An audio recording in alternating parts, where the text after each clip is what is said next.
आप और हम सभी को भगवान भोलेनाथ जी की यह पवित्र पावन भूमि शिरूर में श्रवण करने का सौभाग्य प्राप्त हुआ है। बड़े भाग्यशाली हैं शिरूर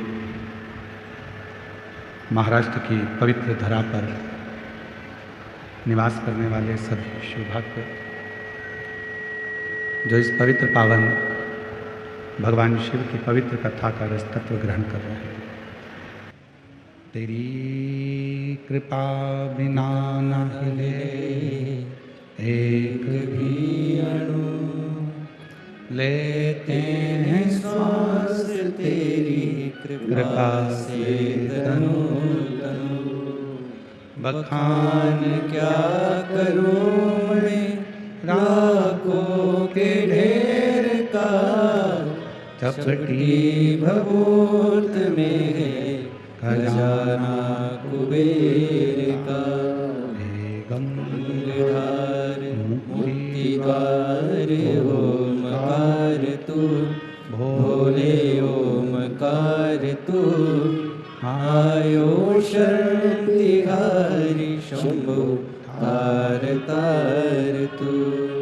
भगवान शिव वरदानी त्रिकालदर्शी कैलाशी विनाशी शिव जी की ये पवित्र पावन कथा जो मानव देह का कल्याण करने वाली है,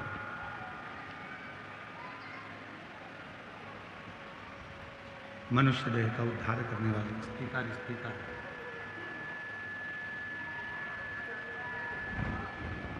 शिव तत्व में जब संसार के मनुष्य, जब संसार का मानव कहीं ना कहीं किसी न किसी रूप में उलझनों में उलझता है, तब केवल उसको एक सहारा दिखता है और वो है बाबा देवादिदेव महादेव की अविरल भक्ति।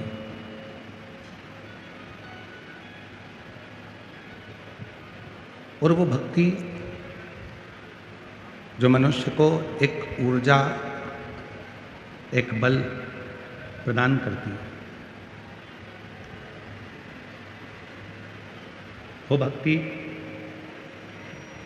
जो मानव जीवन को एक सफलता प्रदान करती है, शिव जी की वो भक्ति जो मानव जीवन में एक विश्वास को प्रकट करती है। और जब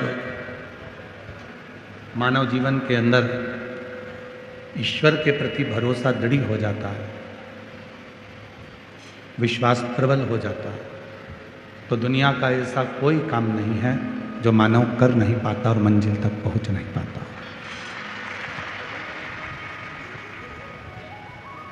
एक होता है अहंकार और दूसरा होता है संस्कार।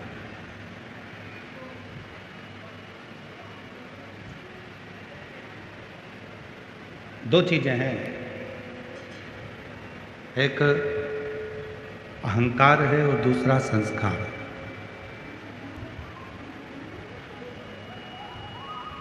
और दोनों ही इस मानव जीवन में रहती है, दोनों ही इस मानव जीवन में है, अहंकार भी और संस्कार भी। और दोनों में एक अंतर बड़ा भारी लगता है, बहुत भारी लगता है। वह अंतर है जब मनुष्य अभिमान में डूबता है, अहम में डूबता है। स्पीकर ऑन नहीं चल रहा है, कहीं पे स्पीकर चल रहा है, ये तुम्हारे पास आ रही है? स्पीकर ऑन खोलो, चोंगे चोंगे खुल रहे हैं तो आवाज नहीं आ रही।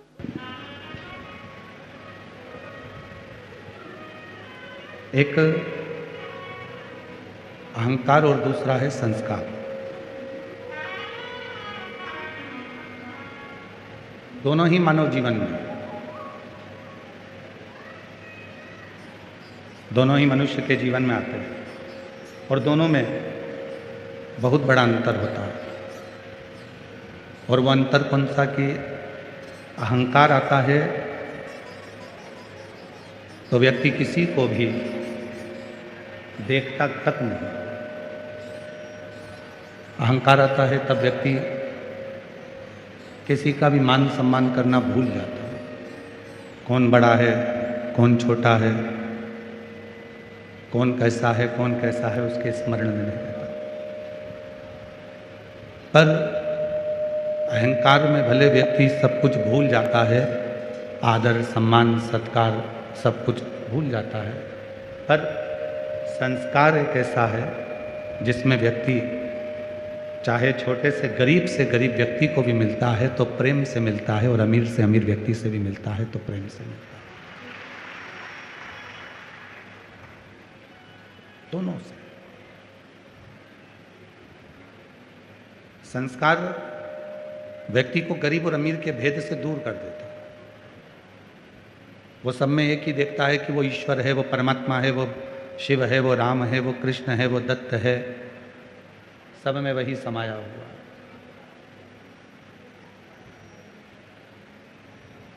उसके विवेक से वो चला गया कि ये अमीर है कि ये गरीब है। उसके विवेक से वो निकल गया कि ये धनपति है कि रोड़पति है। उसके विवेक में तो केवल एक ही श्रेष्ठता भरी हुई है कि ये परमात्मा का कोई जीव है, ईश्वर का कोई जीव, भगवान का कोई जीव है, ईश्वर का कोई जीव है, परमात्मा का कोई जीव है। और जब हम प्रत्येक जीव में, जितने भी जीव हैं संसार के, प्रत्येक मनुष्य में जब हम परमात्मा का दर्शन करते हैं तो निश्चित है कि हमें ईश्वर को ढूंढने की जरूरत नहीं पड़ती, ईश्वर हमको ढूंढने के लिए निकल जाता है। फिर हमें ईश्वर को नहीं ढूंढना, फिर हमें ईश्वर को नहीं ढूंढना, फिर हमें ईश्वर को नहीं खोजना, ईश्वर हमें खोजता है।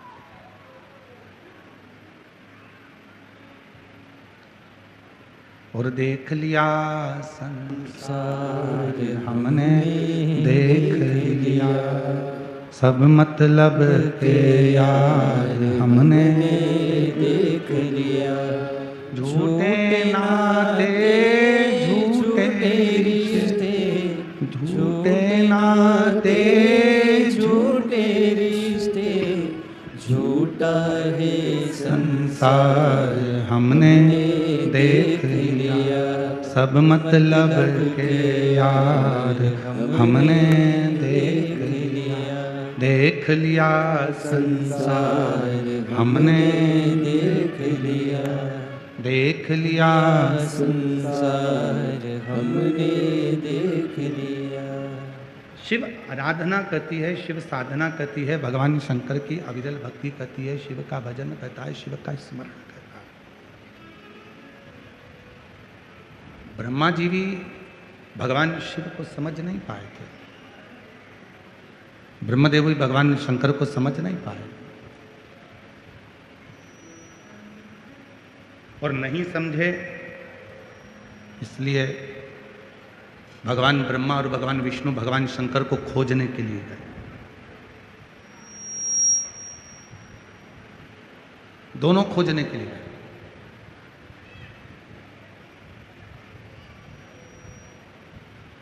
ढूंढते रहे भगवान शंकर को कि भगवान शंकर मिलेंगे, भगवान शिव प्राप्त होंगे, भगवान शंकर मिलेंगे, खोजते रहे।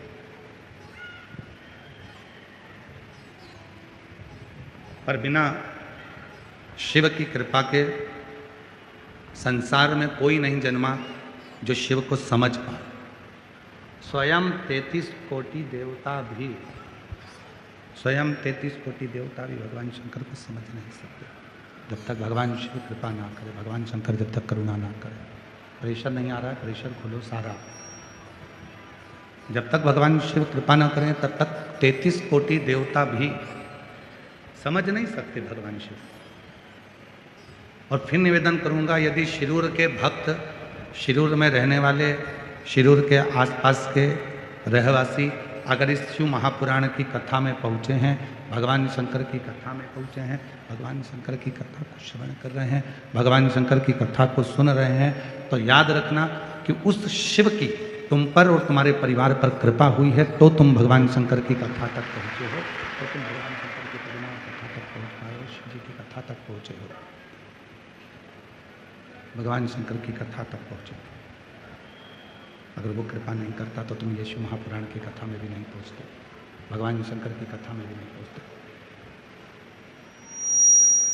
तेरी कृपा बिना न हिले एक भी अणु, लेते हैं श्वास तेरी कृपा से तनु। उसकी कृपा हुई तब आप कथा में जाकर बैठे, उसकी कृपा हुई तब आप भगवान शंकर की कथा का रिश्ता ग्रहण कर रहे हैं, उसकी कृपा हुई तो ब्रह्मदेव और भगवान विष्णु दोनों शिव को खोजने का प्रयास कर रहे हैं, दोनों खोज। अगर वो कृपा नहीं करता, वो करुणा नहीं करता, तो भगवान ब्रह्मदेव और भगवान विष्णु भी उसको नहीं खोज पाते, उन परम पिता परमात्मा को नहीं खोज पाते।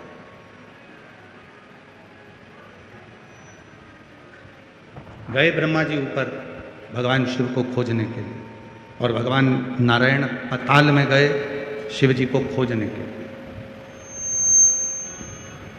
खूब खोजा पर वो मिला नहीं।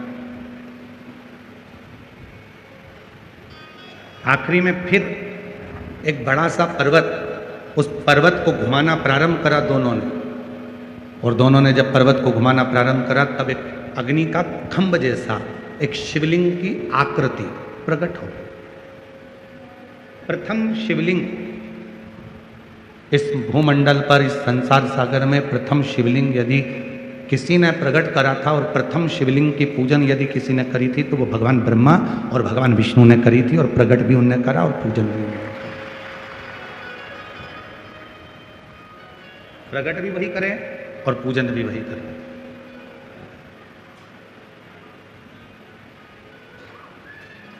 प्रथम शिवलिंग की प्रागट्यता भी भगवान ब्रह्मदेव और भगवान विष्णु करें और पूजन भी वही कर रहे हैं। और आप सभी को स्मरण में आना चाहिए, सिरूर की धरा पर बैठकर आप कथा का रसतत्व ग्रहण कर रहे हैं तो आपके विवेक में एक बात रहना चाहिए। जब देवासुर संग्राम हुआ, देवता और असुरों का संग्राम प्रारंभ हुआ, और जब देवता और असुरों के संग्राम में, जब देवता और असुरों का संग्राम हुआ और उस देवता और असुरों के संग्राम में माता लक्ष्मी से भगवान विष्णु ने ढेरों संपदा मांगी, अस्त्र शस्त्र मांगे, वैभव मांगा, सब कुछ दिया माता लक्ष्मी, सब कुछ।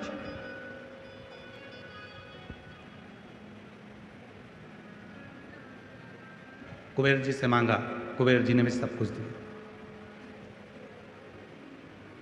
अब एक समय ऐसा आ गया कि ना तो कुबेर जी के पास कुछ बचा, ना लक्ष्मी जी के पास कुछ बचा। लक्ष्मी जी के पास भी कुछ नहीं बचा था और कुबेर जी के पास भी कुछ नहीं बचा था, सब कुछ समाप्त हो गया। और एकांत में माता लक्ष्मी जी बैठ गई, एकांत में।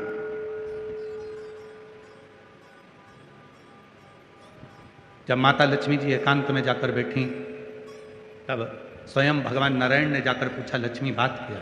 लक्ष्मी जी कहती हैं मेरे पास देने के लिए कुछ भी नहीं, एक इकन्नी भी मेरे पास, एक सिक्का भी नहीं बचा जो मैं आपको दे दूं और इस देवासुर संग्राम में वो धन लग जाए। अब मेरे पास कुछ बचा नहीं, अब मेरे पास कुछ भी नहीं। तो भगवान नारायण ने कहा कि तुम्हारे भाई कुबेर को बुलाओ, कुबेर से पूछो, उसके पास कुछ होगा तो वो दे देंगे। आज ये कथा यहां निकली है तो अपने स्मरण में जरूर रखें इस बात को।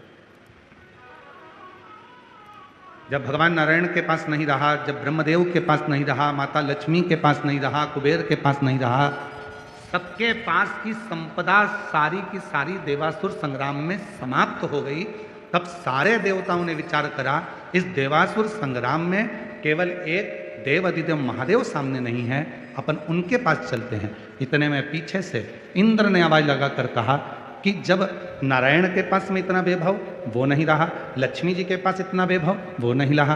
भगवान कुबेर जी के पास इतना वैभव, वो नहीं रहा। स्वयं देवताओं के पास इतना वैभव, देवासुर संग्राम में वो भी चला गया।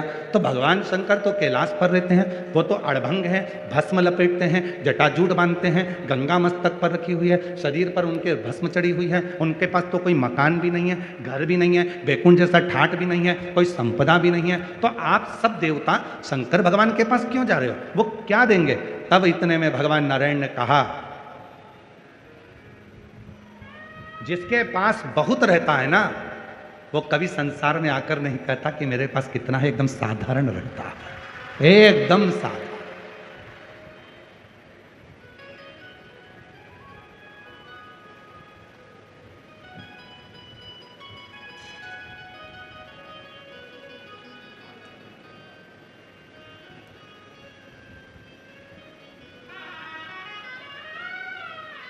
कल एक किसी ने एक वीडियो, सिंदूर की एक वीडियो डाली है किसी ने, कोई यूट्यूबर होगा जिसने डाली हो, अगर वो बैठा हो यूट्यूबर तो हम उसको बुलाएंगे, उसको भी हम सम्मान करेंगे। उसने एक वीडियो डाली, वो वीडियो पर नीचे बहुत सारे लोगों ने अपना अपना भाव लिखा। सिंदूर की वीडियो है।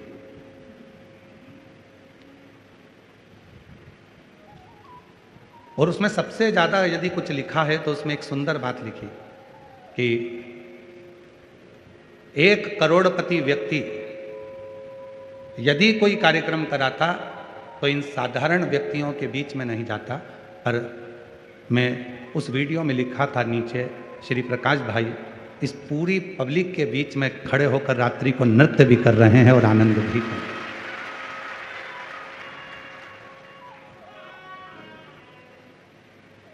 श्री प्रकाश भाई रसिकलाल जी धाड़ीवाल जी के लिए उसमें लिखा, जिसने वो वीडियो डाली हो, अगर वो कहीं बैठा हो यूट्यूबर तो आ सकता है। अगर वो यूट्यूबर कहीं बैठा हो जिसने भी, एक सहजता का विषय, जिसके पास वैभव की कमी नहीं है, धन की कमी नहीं है, संपदा की कमी नहीं है। एक जरा सा दुकान वाला व्यक्ति, उसकी दुकान चलते चलते खूब जोरदार चलने लगती है तो उसके अंदर अहंकार आ जाता है। मैं और यहाँ बैठूंगा, मैं और यहाँ जमीन पे बैठूंगा, मैं और इतनी दूर कथा सुनने जाऊंगा, मैं और ऐसा करूंगा, मैं और भंडारे में भोजन करूंगा। जरा सा धन आता है और व्यक्ति के अंदर अहंकार आ जाता है। और 1 करोड़पति व्यक्ति भी जिसके पास में कई फैक्ट्रियां हो, धन हो, वैभव हो, और उसके बाद भी वो तुम्हारे पास में, तुम्हारे साथ में रात को कीर्तन कर रहा हो, भजन कर रहा हो, स्मरण कर रहा हो, तो जीवन का एक सुख हमको प्राप्त होगा, एक आनंद प्राप्त होगा। ये कथा के मध्य में ये सीखने को मिलती है। जिस पेड़ में ज्यादा फल लग जाते हैं वो पेड़ हमेशा झुकता है, और जिस पेड़ में फल कम लगते हैं, 2-4 फल लगते हैं, तो भी ऐसा ऐसा हवा में डोलता रहता है। 2-4 प्लाट ले लिया, 1-2 दुकान हो गई, इसके बाद तो ऐसा डोले कि मेरे बराबर कोई नहीं। और जिस वृक्ष में ढेर सारे फल हैं वो एकदम नम्रता के साथ झुक कर चलता है, अपनी जिंदगी को सार्थक बनाकर चलता है, धन से नहीं है।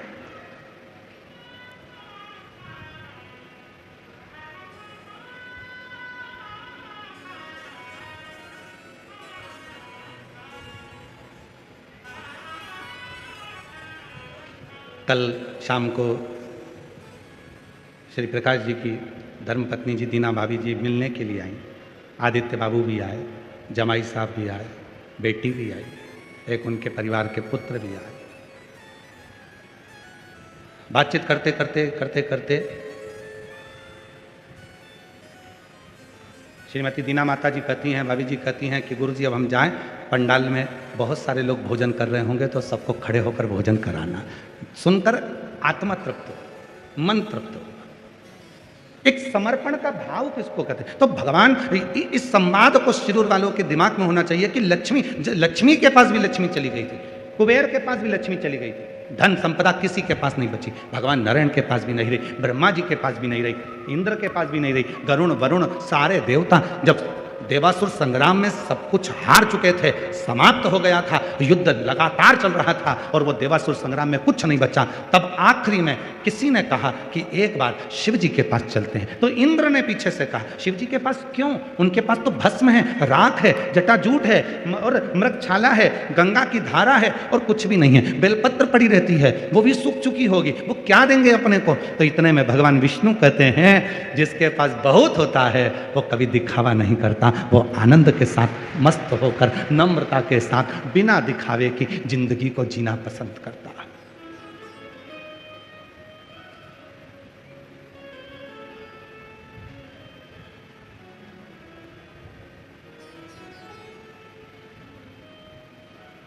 भगवान विष्णु ने कहा नहीं चलो उस भगवान शिव जी के पास चलो। तो इतने में फिर इंद्र ने कहा वो कुछ देंगे ही नहीं, उनके पास है ही नहीं।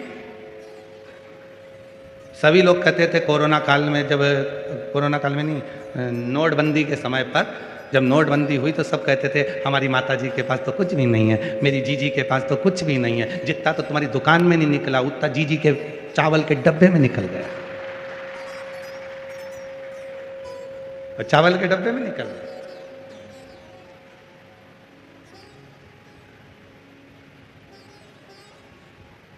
तुम्हारे नोट तो फ्रेश निकले, उसके तो कीड़े खा गए। सोचो कितनी करोड़पति होगी जिसके नोट कीड़े खा रहे हैं।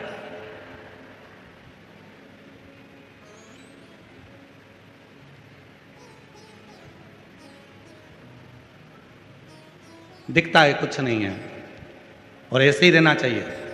भगवान खूब दे देना तो भी किसी के सामने बताना नहीं कि खूब दिया, नम्रता रखना, जनमानस में प्रेम परोसते रहना, ये जीवन का सुख है, ये जीवन का आनंद। नम्रता दी श्रेष्ठ संस्कार का लक्षण ही है।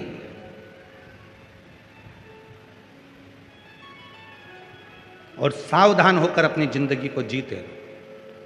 अब देखिए भगवान विष्णु मुख से कह रहे हैं कि शंकर जी हमको दे सकते हैं और इंद्रदेव कह रहे हैं नहीं दे सकते। देवता है ना, इंद्रदेव भी देवता है ना, देवता को तो देवता का साथ देना चाहिए कि नहीं नहीं शंकर भगवान सब दे सकते हैं। पर आज का जमाना इतना विचित्र चल रहा है, आज का जमाना आज से नहीं पूर्व से ही चला आ रहा है। जब देवता देवता के नहीं हो पा रहे हैं, इंद्रदेव भगवान शंकर के लिए कह रहे हैं कि वो नहीं देंगे, जब देवता देवता के लिए कह रहे हैं तो आज के जमाने में कौन है जो आपका साथ देगा?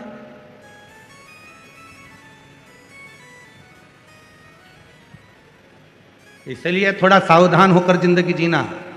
अपने ही दांत अपनी ही जीवान को काट देते हैं। दांत भी अपने हैं और जीवान भी अपनी है। कभी कभी अपनी जीवान को अपने ही दांत काट देते हैं, उसी तरह कभी कभी अपना बनकर अपनों को ही अपने निपटाने का सोचने लगते हैं। कोई दूसरा नहीं है। आक्षेप लगाने वाले भी अपने हैं, अपशब्द बोलने वाले भी अपने हैं, ताना देने वाले भी अपने हैं, गाली देने वाले भी अपने हैं, आड़ा टेढ़ा बोलने वाले भी अपने हैं। कोई दूसरा नहीं होगा।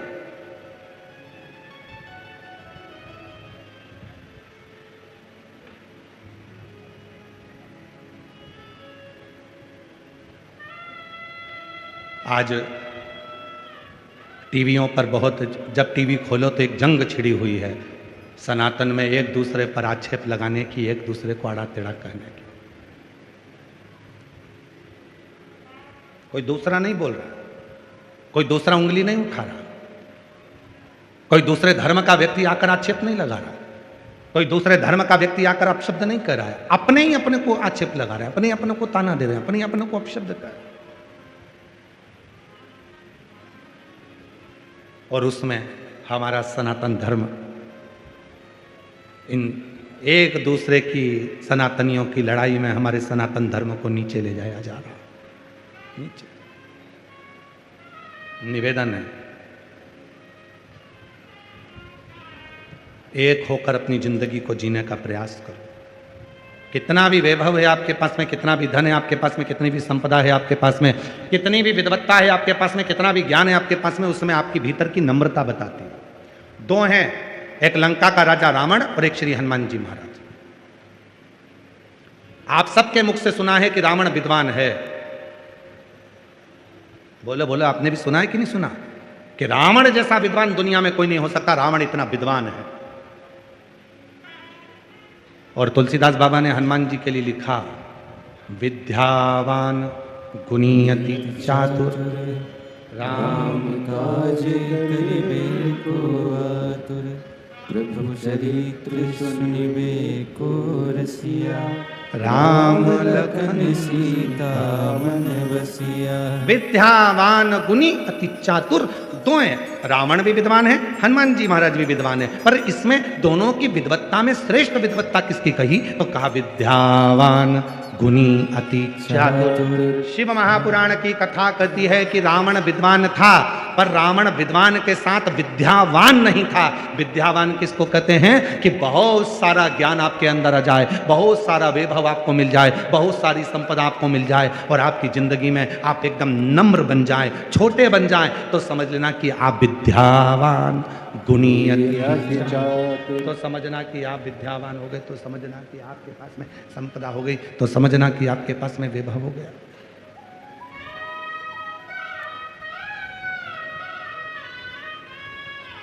अब तुलसीदास जी ने हनुमान जी को विद्यावान क्यों कहा? रावण को तुलसीदास जी विद्वान कर रहे हैं, रावण को तुलसीदास जी विद्वान कर रहे हैं, पर हनुमान जी को विद्यावान कर रहे हैं, क्योंकि विद्वान बनना सरल है पर विद्यावान बनना कठिन है। हनुमान जी विद्यावान क्यों कहलाए? क्योंकि जब वो लंका में प्रवेश कर रहे थे, इतने बड़े नगर में प्रवेश कर रहे थे, सुरसा नाम की एक राक्षसी भी उनके सामने आ गई थी, लंकनी नाम की राक्षसी भी उनके सामने आ गई थी, और हनुमान जी एक छोटा सा रूप रखकर उनके सामने आ गए, उनके सामने नमन किया, प्रवेश करने लगे। और यही विद्वान की, एक विद्यावान व्यक्ति की सबसे बड़ी निशानी होती है कि जब आप किसी के पास जाओ, कितना भी धन तुम्हारे पास हो, कितनी बड़ी भी कुर्सी तुम्हारे पास हो, कितना बड़ा भी पद तुम्हारे पास हो, जिससे मिलने के लिए जा रहे हो वो भले छोटा या बड़ा क्यों ना हो, आपकी नम्रता से आपको उसको नमन करना चालू करना चाहिए। ये विद्यावान गुणी अति चातुर, राम काज करिबे को आतुर, प्रभु चरित सुनिबे को रसिया, राम लखन सीता मन बसिया, सूक्ष्म रूप धरि सियहि दिखावा, विकट रूप धरि लंक जरावा, भीम रूप धरि असुर संहारे, रामचंद्र जी के काज सवारे। हनुमान जी विद्यावान।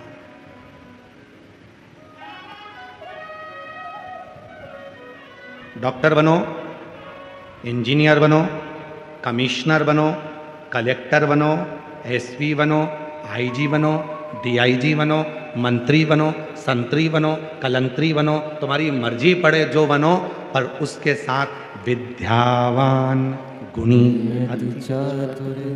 उसके साथ सबसे ज्यादा जरूरी है विद्यावान बनना। विद्यावान मतलब कोई भी मिले उससे नम्रता से हाथ जोड़कर नमन कर कर उसका आदर करना, यह विद्यावान की निशानी है, यह विद्वत्ता की निशानी।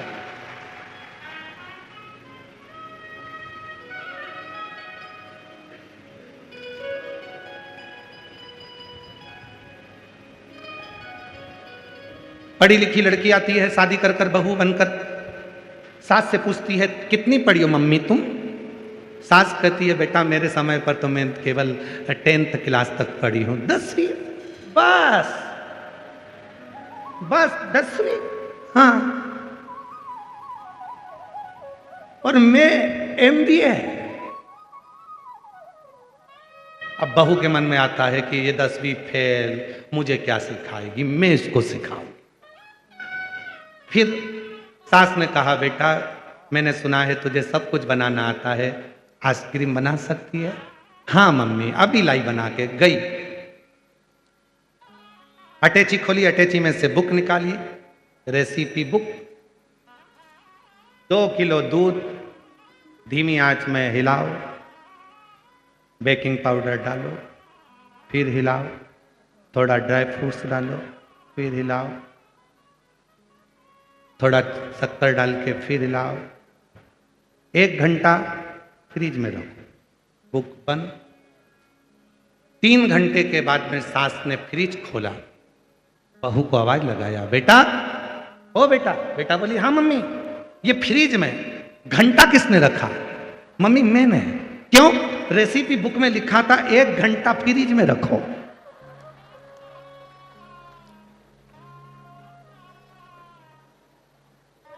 सास ने कहा, तेरी रेसिपी बुक में लिखा था 1 घंटा फ्रिज में रखो।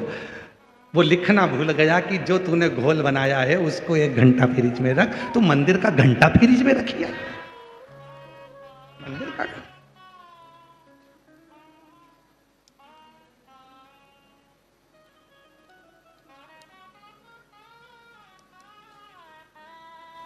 कल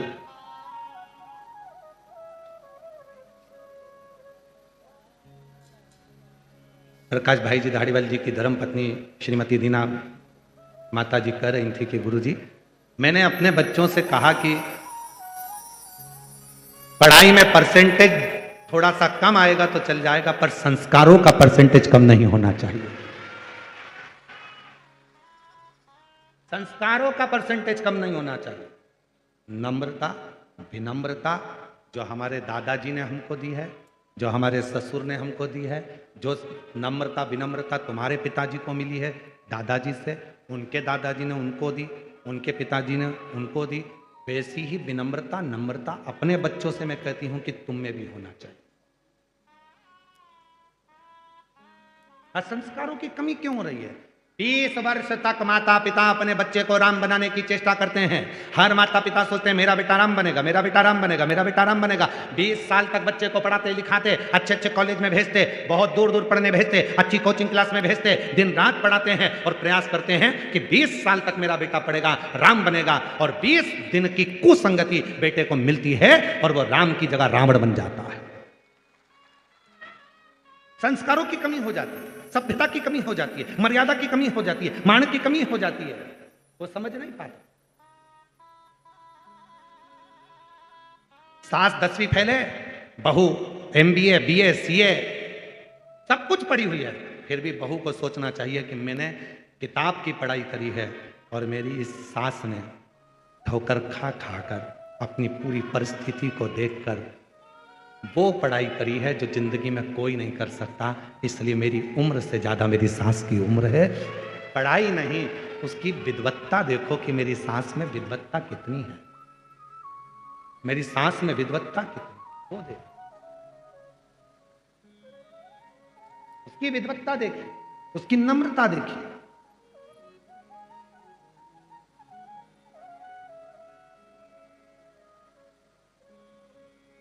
शिव है भी ऐसे, जिसकी प्रतिमा इतनी सुंदर वो कितना सुंदर होगा, वो कितना सुंदर होगा। नाम है तेरा तारणहार, कब तेरा दर्शन होगा। जिनकी प्रतिमा इतनी सुंदर वो कितना सुंदर होगा, वो कितना सुंदर होगा। आप भी बोलो जरा एक बार दिल से बोलो, नाम है तेरा तारणहार, कब तेरा दर्शन होगा। सिरूर की जीजियों आवाज नहीं आ रही है, जीजाओं आवाज नहीं आ रही है, बेटी बेटा बुजुर्ग सब आवाज आना चाहिए। नाम है तेरा तारणहार, कब तेरा दर्शन होगा। जिसकी प्रतिमा कितनी सुंदर वो कितना सुंदर होगा, वो कितना सुंदर होगा। जब भगवान विष्णु जी कह रहे हैं कि शिव दे सकते हैं तो भगवान नारायण मना कर रहे हैं, भगवान इंद्र मना कर रहे हैं, नहीं नहीं नहीं वो नहीं दे सकते।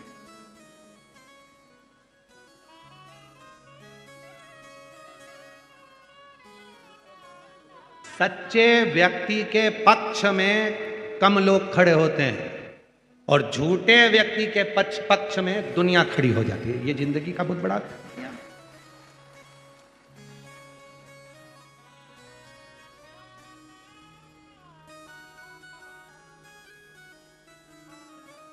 अभी रुद्राक्षोत्सव था, तो रुद्राक्षोत्सव का तीसरा दिन एक सोलापुर की एक बेटी आई और उसके माँ बाप भी उसके साथ में थे। तो उन्होंने पूछा, गुरुजी मेरी बेटी का अदालत में केस चल रहा है। हमने पूछा काय का चल रहा है? तो कहा तलाक का। हमने पूछा क्यों? तो कहा वो लड़का ठीक नहीं।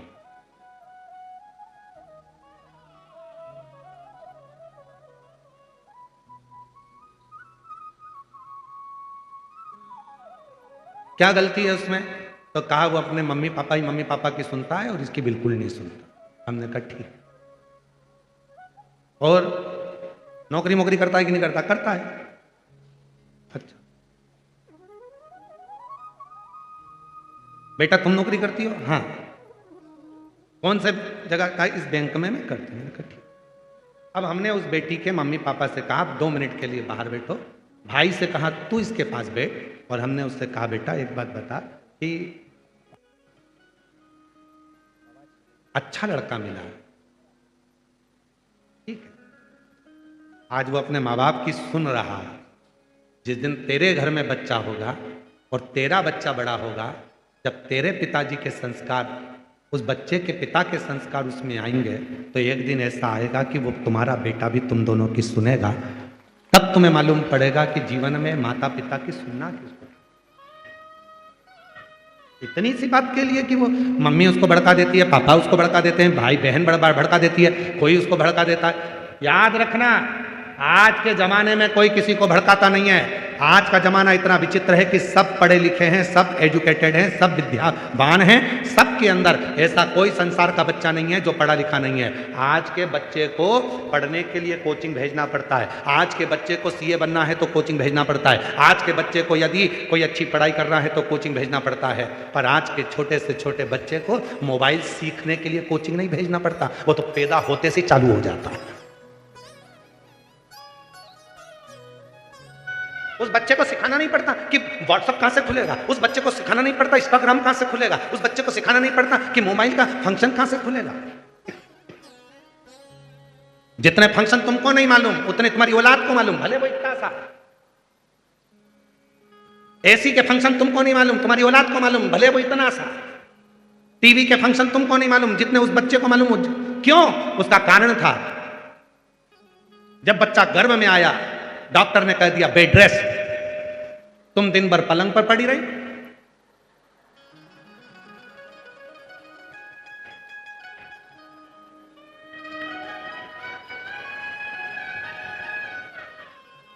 पूरे बेड रेस्ट के टाइम पर तुमने मोबाइल के एक एक फंक्शन को चलाना सीख लिया। एक एक फंक्शन तुम बाहर चला रही थी, अंदर बैठा वो चला रहा था। अंदर पैदा होने के बाद 4 महीने के बाद जैसे ही बच्चा रोया, मम्मी ने मोबाइल चालू करके उसके पास रखा, एकदम चुप, एकदम चुप। खाना नहीं खाता तो मम्मी ने मोबाइल नहीं चला दिया। एक मोटा हाथी, बच्चा चुप। मम्मी किसी से मिलने के लिए, मेहमानों से मिलने के लिए गई, बच्चा रो रहा था, मोबाइल पकड़ा के चली गई, बच्चा चुप। जाओ, भले तुम 2 दिन के लिए जाओ पर मोबाइल दे जाओ, बच्चा चुप। विपरीत। आप में से कितनी माताएं जो अपने बच्चे को मोबाइल की कोचिंग देने भेजा था? आप में से कितने भाई बैठे हैं जिन्होंने अपने बच्चे को मोबाइल की कोचिंग देने भेजा था? कोई माता पिता अपने बच्चे को मोबाइल की कोचिंग सीखने के लिए नहीं भेजता, मोबाइल चलाना सीखने के लिए नहीं भेजता। वो गर्व से सीख कर आता है, क्योंकि दिन रात माताएं चलाती हैं तो बच्चे के भी असर आ जाता है और वो कोचिंग सीख जाता है, उस मोबाइल को चलाना सीख जाता है। हमने उस बेटी से कहा बेटा तुम अगर तलाक लो भी लोगी और मालूम पड़े कोई दूसरा मिला, ऐसा लड़का मिल गया जो तुम्हारी जिंदगी को बर्बाद कर दे, पीने वाला मिल गया, व्यसन करने वाला मिल गया, बच्चों पे क्या इफेक्ट पड़ेगा? तो कहा गुरुजी अब मैं क्या करूं? तो हमने कहा घर जाना, माता पिता को समझाना और अदालत से केस वापिस लेना। अदालत से केस वापिस। ठीक है जी।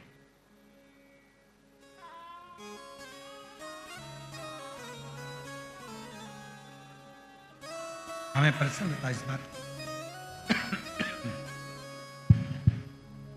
हमें प्रसन्नता इस बात की है कि कल उस बेटी ने सीहोर ऑफिस में मैसेज करा कि हमने केस वापस लेने के लिए कार्रवाई चालू कर दी।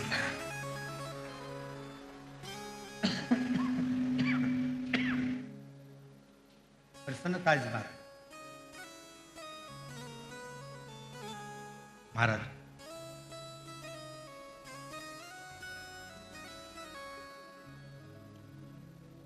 शिव भोले हैं, शिव नर्म है, शिव के पास में दिखावा नहीं, शिव के पास में दिखावा नहीं है। भोले हैं, नम्र है, उनके पास में दिखावा कोई काम। इंद्र कह रहे हैं क्या वो देंगे? क्यों नहीं देंगे, दे सकते हैं आप उनके पास।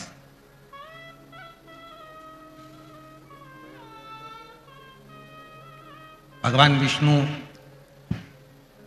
कह रहे हैं कि एक बार भगवान शिव के पास चलना चाहिए। जब लक्ष्मी जी के पास में वैभव नहीं है,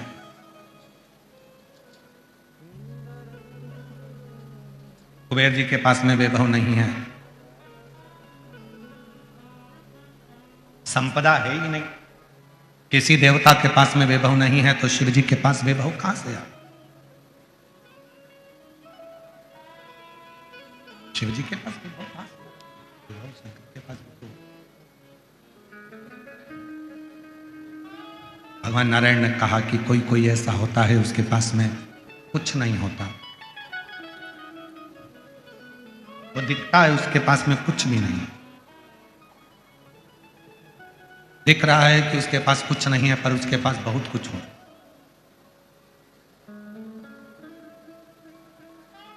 एक निवेदन करना चाहेंगे आप सबसे, अपने घर के बच्चों को साल में 1 या 2 बार नाना नानी के घर और दादा दादी के घर लेकर जरूर जाया करो। भले नाना नानी के पास देने के लिए कुछ नहीं होगा पर उनका अपना अनुभव जरूर है।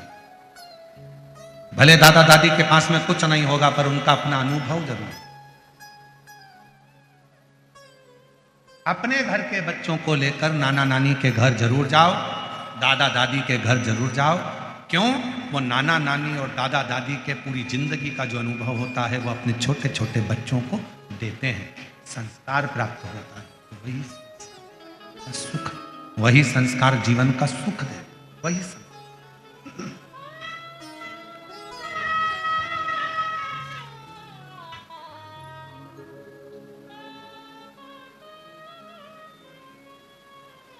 और मेरे बाबा दया करना, मैं तेरे भरोसे हूँ। मेरे बाबा दया करना, मैं तेरे भरोसे हूँ। ना घर के भरोसे ना परिवार के भरोसे हो, ना घर के भरोसे हो, ना परिवार के भरोसे हो। मेरे बाबा दया करना, मैं तेरे भरोसे भोले बाबा दया करना, मैं तेरे भरोसे हूँ। तो कहा शिव के पास, शंकर जी शिव के पास।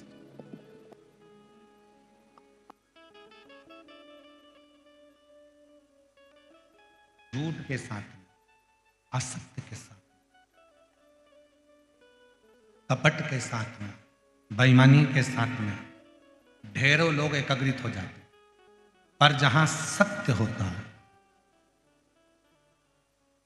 जहां ईमानदारी होती है, सत्य होता है, विश्वास होता है, जहां पर सत्य की कोई बात होती है वहां कोई एकत्रित नहीं होता।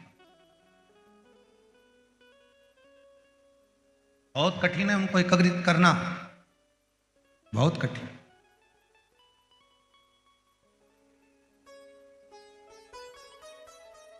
कल एक किसी ने पत्र भेजा था, एक बहन जी ने, कि मेरे घर में 22 साल तक औलाद नहीं हुई।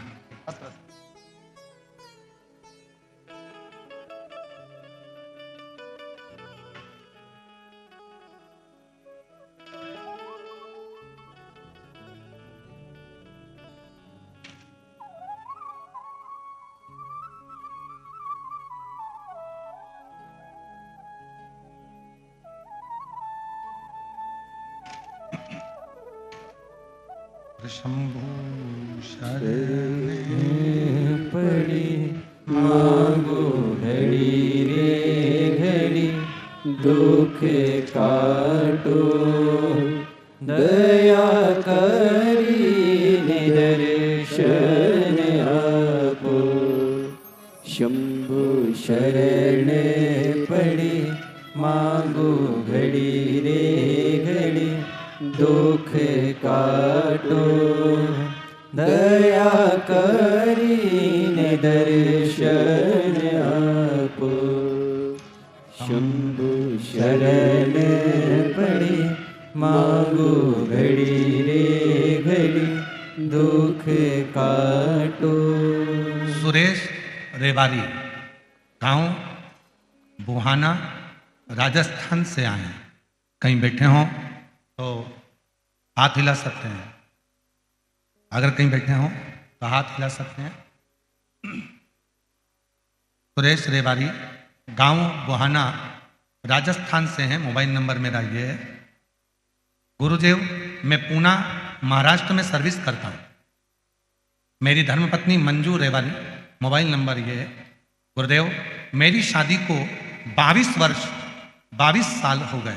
मेरे कोई बच्चे नहीं थे। मैंने बहुत इलाज करवाया, 3 बार IVF भी करवाया, लेकिन कोई फर्क नहीं पड़ा। फिर मैंने सब कुछ करना छोड़ दिया।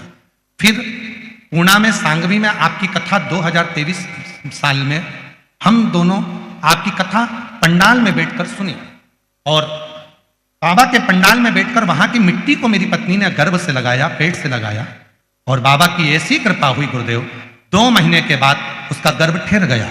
साल 2024 को बाबा की कृपा से 22 साल के बाद में मेरे घर में लड़के ने जन्म लिया। मैं बाबा को यहाँ प्रणाम करने के लिए, मैं बाबा को यहाँ नमन करने के लिए, खींचना पड़ रहा है, साउंड थोड़ा अंदर का प्रेशर नहीं आ रहा है, आवाज पकड़ रहा है गला बार बार।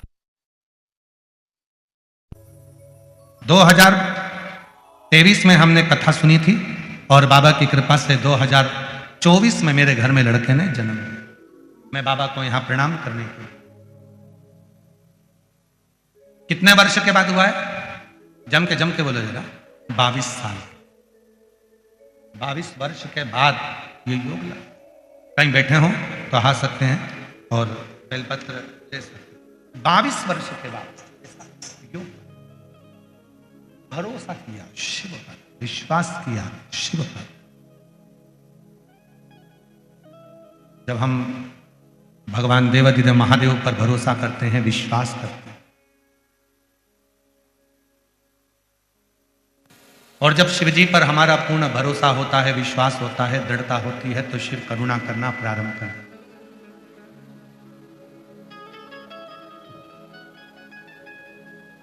ये लाखों की संख्या में आप लोग आए हो, क्या लेकर आए हो अपने साथ? एक विश्वास, एक भरोसा,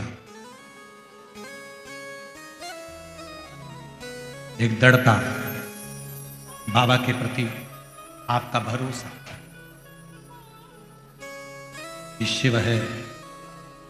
मैं कथा सुनूंगी बैठकर, बाबा से प्रार्थना करूंगी बैठकर, वहां की रज को, वहां की मिट्टी को अपने मस्तक पर चढ़ाऊंगी, और मेरा देव अधिदेव महादेव मेरी झोली खुशियों से भर देगा। ये विश्वास है, ये भरोसा है। एक पत्र और आया, अच्छा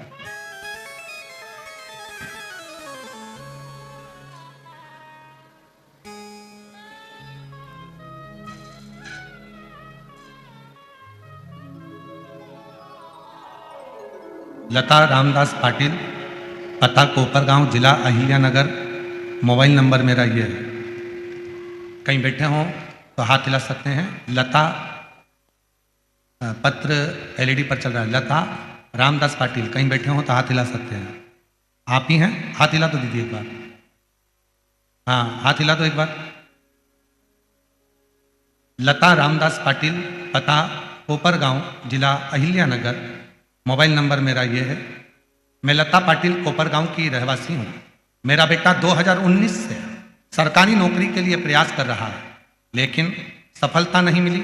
मैं 2022 से टीवी पर पहली बार आपकी कथा सुनी और जैसे बताए वैसे पूजा करना शुरू किया। मेरे साथ मेरा बेटा भी मंदिर जाने लगा। मैंने और मेरे बेटे ने पशुपतिनाथ का व्रत किया। आप जैसे कहते हैं वैसा ही पूजा करती। आपको क्या बताऊं गुरुदेव, बेटे से कहा कि बस तू एक काम कर, अपनी मेहनत कर, परिश्रम कर और शिव जी पर भरोसा रख। गुरुदेव 2024 में बाबा की कृपा से आप कहते हैं कि बाबा हाथ पकड़ता है, बिल्कुल पकड़ता है गुरुदेव। और बाबा की कृपा से 4 जगह पर मेरे बेटे ने सरकारी नौकरी के लिए अप्लाई किया और बाबा ने ऐसी कृपा करी कि 4 सरकारी नौकरी में सिलेक्ट हुआ। बाबा की ऐसी कृपा। आज मैं बाबा को प्रणाम करने के लिए आती हूँ। मेरे बेटे ने एक नौकरी चुनी और बाबा की कृपा से आज वो ऑफिसर बनकर बैठा है। मैं बाबा को यहाँ नमन करने के लिए आई हूँ। कहीं बैठी हूँ तो आ सकती हैं। लता रामदास पाटिल, पता कोपरगांव, जिला अहिल्यानगर, मोबाइल नंबर ये। एक शिव पर, भगवान शंकर पर करा हुआ भरोसा दृढ़ है तो शिव सुनता। बोल बम का नारा है, आवाज नहीं आई है। बोल बम का नारा है, सारी समस्या का हल श्री शिवाय, श्री शिवाय। एक लक्ष्य अपने भीतर है और वो लक्ष्य यदि भीतर है वो मंजिल तक जरूर पहुंचे, मंजिल तक।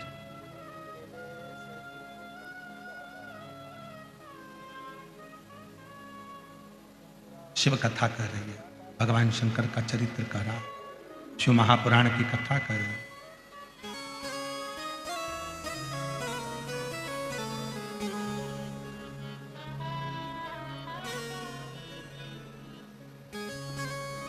वो गोरा भोले को रिझालो, ओ गोरा भोले को रिझालो, ओ गोरा भोले को रिझालो, भोले को रिझालो, शिव कर को रिझालो, भोले को रिझालो, शिव शंभू को रिझालो, भोले को रिझालो, शिव शंकर को रिझालो, भोले को रिझालो, मेरे शंकर को रिझालो, ओ गोरा भोले को रिझालो, ओ गोरा भोले को रिझालो। दोनों हाथों से ताली से बजाते हुए राधे।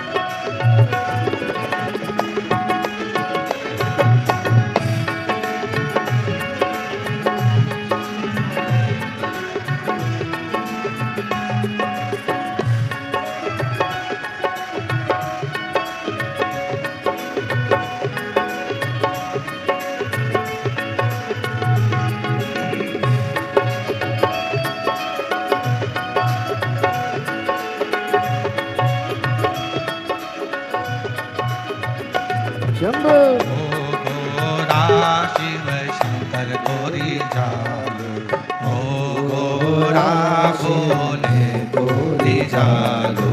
जल को चढ़ाना मुझे आता नहीं है, जल को चढ़ाना मुझे आता नहीं, ओ जल को चढ़ाना मुझे आता नहीं है। जल को चढ़ाना मुझे आता नहीं हे ओ गोरा आके जल को चढ़ा दो, ओ गोरा आके जल को चढ़ा दो, ओ गोरा भोले को रिझा दो, ओ गोरा भोले को रिझा दो। दोनों हाथ से पकड़ प्रेम से। को रिझा दो, शिव शंकर को रिझा दो।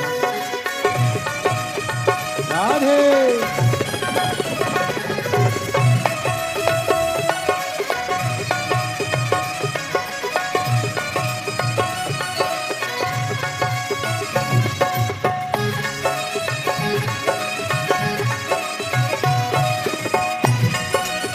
राधे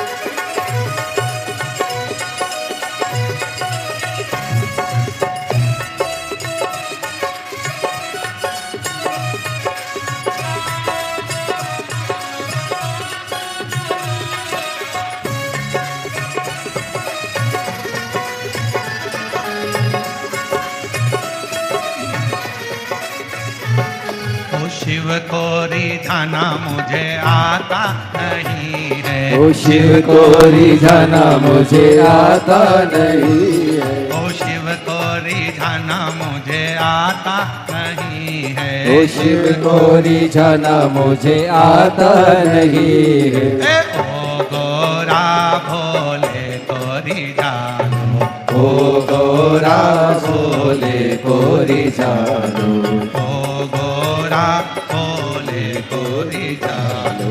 ओ गोरा भोले को रिझा दो। शिव को रिझा लो, शंकर को रिझा लो, ओ शिव को रिझा लो, शंकर को रिझा लो, शिव को रिझा लो, भोले शंकर को रिझा लो, ओ शिव को रिझा लो, भोले शंकर को रिझा लो, ओ गौरा भोले को रिझा लो, ओ गौरा भोले को रिझा लो।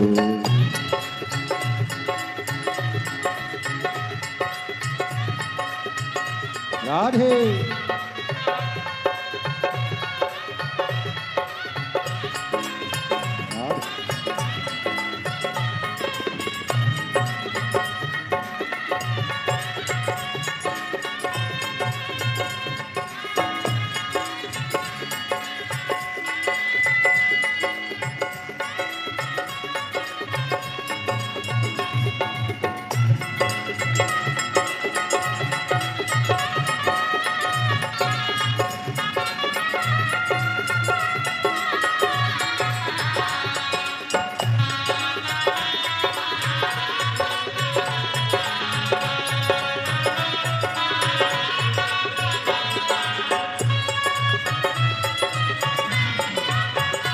राधे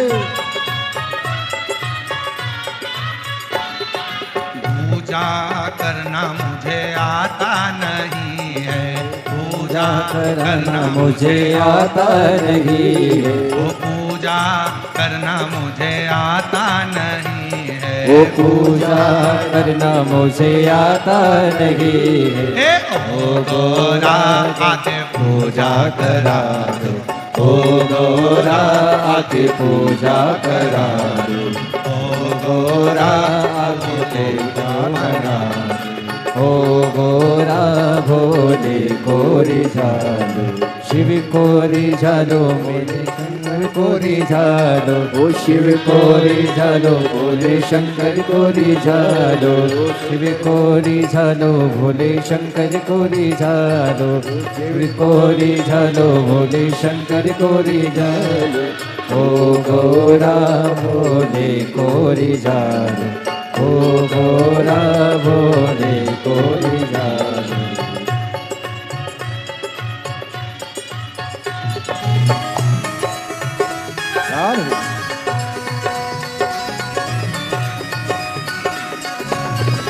शंभो राधे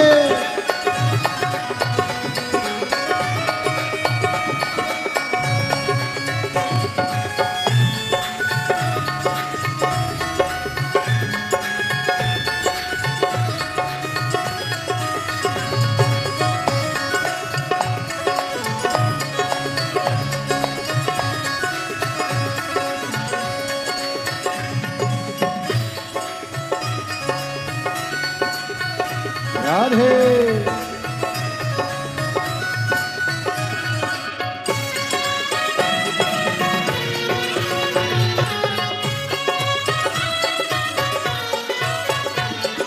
डमरू बजाना मुझे आता नहीं है, वो डमरू बजाना मुझे आता नहीं है, वो डमरू बजाना मुझे आता नहीं है, वो डमरू बजाना मुझे आता नहीं है।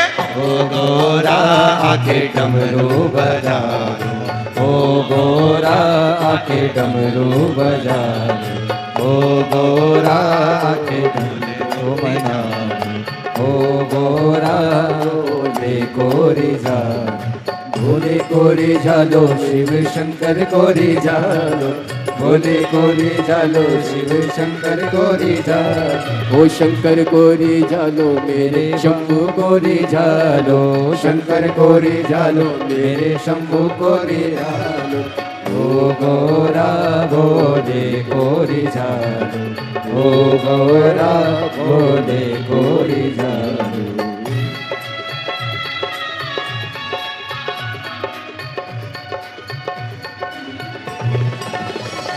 राधे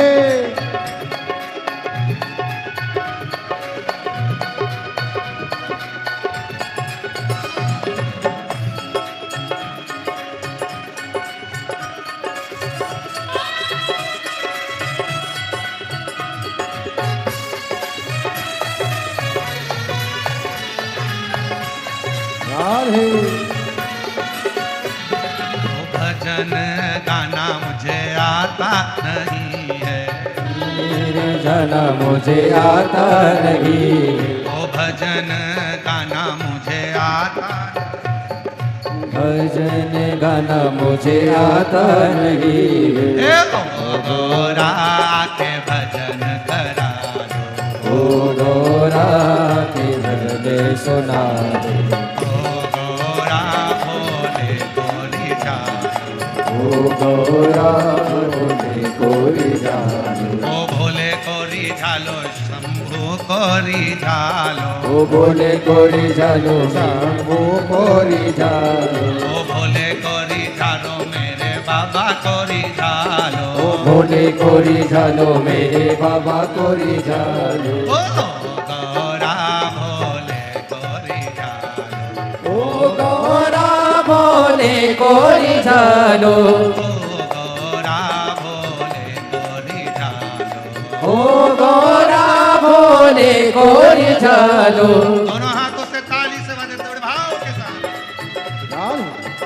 तीनों पंडाल के भक्त बड़े भाव से।